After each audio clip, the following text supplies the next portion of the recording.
কষে দেখি 16 4-এর অঙ্ক।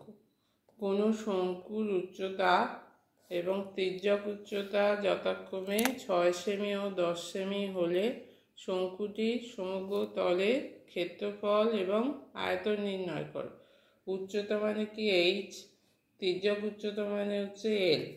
তাহলে শঙ্কুর উচ্চতা দেয়া আছে h সমান 6 সেমি, তির্যক উচ্চতা হচ্ছে l সমান 10 সেমি।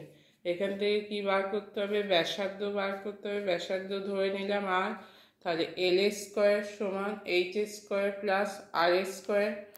এল মানে 10 স্কোয়ার সমান এইচ স্কোয়ার মানে হচ্ছে 6 স্কোয়ার প্লাস আর স্কোয়ার। 10 স্কোয়ার হচ্ছে 100, 6 স্কোয়ার হবে 36 প্লাস আর স্কোয়ার।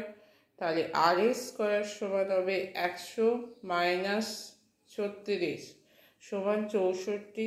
64কে বর্গ করলে হবে 8 স্কোয়ার। তাহলে আর সমান হচ্ছে 8 সেমি।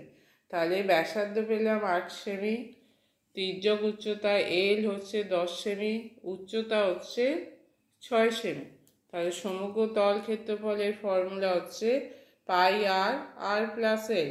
পাইয়ের মান 22/7 গুণিতক আর হচ্ছে 8 গুণিতক আর প্লাস এল 8 প্লাস 10, 22/7 গুণিতক 8 গুণিতক 18। 22, 8 আর 18 গুণ করলে হবে 3168/7।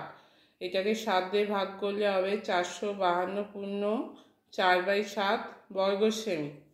এবার আয়তন সমান হচ্ছে 1/3 পাই আর স্কোয়ার এইচ। 1/3 পাই হচ্ছে 22/7, আর স্কোয়ার মানে হচ্ছে 8 স্কোয়ার গুণিতক এইচ হচ্ছে 6। 3 দিয়ে 6কে কাটলে হবে 2।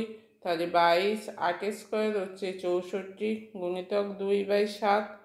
এটা গুণ করলে হবে 2816/7 সমান 402 পূর্ণ 2/7।